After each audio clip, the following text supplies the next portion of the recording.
Hi friends, welcome to new share. നമുക്കിന്ന് എല്ലാവർക്കും ഇഷ്ടപ്പെടുന്ന ഒരു അടിപൊളി സ്ട്രീറ്റ് ഫുഡാണ് എഗ്ഗ് ബുർജി. ഇത് പൊതുവെ നമ്മൾ തട്ടുകടകളിലൊക്കെ പലരും കഴിച്ചിട്ടുണ്ടാവും, ചിലർ വീട്ടിലും വെച്ച് കഴിച്ചിട്ടുണ്ടാവും. അപ്പോൾ അത് ഈ റെസിപ്പി അറിയാത്തവർക്കായിട്ടാണ് ഞാനിവിടെ ഷെയർ ചെയ്യുന്നത്. അപ്പോൾ ഇതിനായിട്ട് ഞാനിവിടെ 3 മുട്ടയാണ് എടുത്തിട്ടുള്ളത്.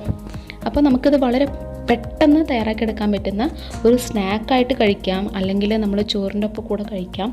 അപ്പോൾ സൂപ്പറായിട്ടുള്ള ഈ റെസിപ്പി ഒരിക്കലെങ്കിലും തയ്യാറാക്കി നോക്കും. 3 മുട്ട ഞാനൊരു ബൗളിലോട്ട് എടുത്തിട്ട് ഒരു 1/4 സ്പൂൺ ഉപ്പും കൂടി ചേർത്ത് കൊടുത്തിരിക്കുകയാണ്. എന്നിട്ട് നമുക്കത് നന്നായിട്ടൊന്ന് ബീറ്റ് ചെയ്തെടുക്കാം.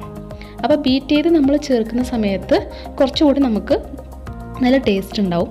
അപ്പോൾ ബീറ്റ് ചെയ്ത മുട്ട ഞാൻ മാറ്റി വെച്ചിട്ടുണ്ട്. ഇനി നമുക്കൊരു പാൻ ചൂടാക്കിയിട്ട് അതിലോട്ട് ഞാൻ എന്നും പോലെ നമ്മൾ 1 സ്പൂൺ എണ്ണ ഒഴിച്ചു കൊടുക്കാം. പിന്നെ വലിയ ഉള്ളി ഇതേപോലെ ചെറിയ ചെറിയ കഷ്ണങ്ങളായി മുറിച്ചത് ചേർത്ത് കൊടുക്കാം. ഇഞ്ചി വെളുത്തുള്ളി പേസ്റ്റ് ഒരു 1/2 സ്പൂൺ ചേർത്താൽ മതിയാകും. ഒരുപാട് നമ്മൾ ഇഞ്ചി വെളുത്തുള്ളി ചേർക്കുകയാണെങ്കിൽ അതിൻ്റെ കുത്തുണ്ടാവും. ഒപ്പം ഞാൻ അതിലോട്ട് തക്കാളി, ഒരു നന്നായി പഴുത്ത തക്കാളി ഒരെണ്ണം കൂടി ചേർത്ത് കൊടുത്തിരിക്കുകയാണ്.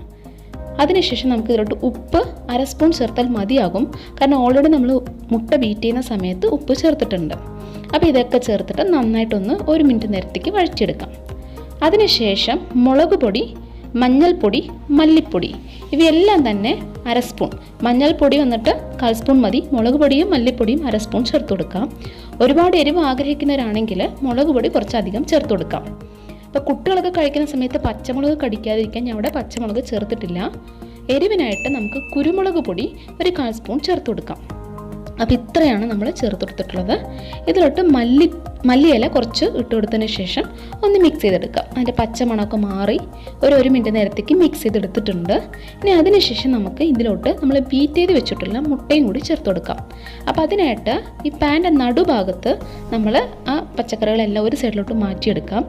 അതിനുശേഷം നടുവിലോട്ട് ഈ ബീറ്റ് ചെയ്ത മുട്ട ഒഴിച്ചു കൊടുക്കാം. എന്നിട്ട് 1/4 സ്പൂൺ അല്ലെങ്കിൽ ഒരു ശകലം കുരുമുളക് പൊടിയും കൂടി ഇട്ട് കൊടുത്തിട്ട് കുറച്ച് നേരം ഒന്ന് വെയിറ്റ് ചെയ്യുക. അപ്പം തന്നെ മിക്സ് ചെയ്യാൻ പാടില്ല.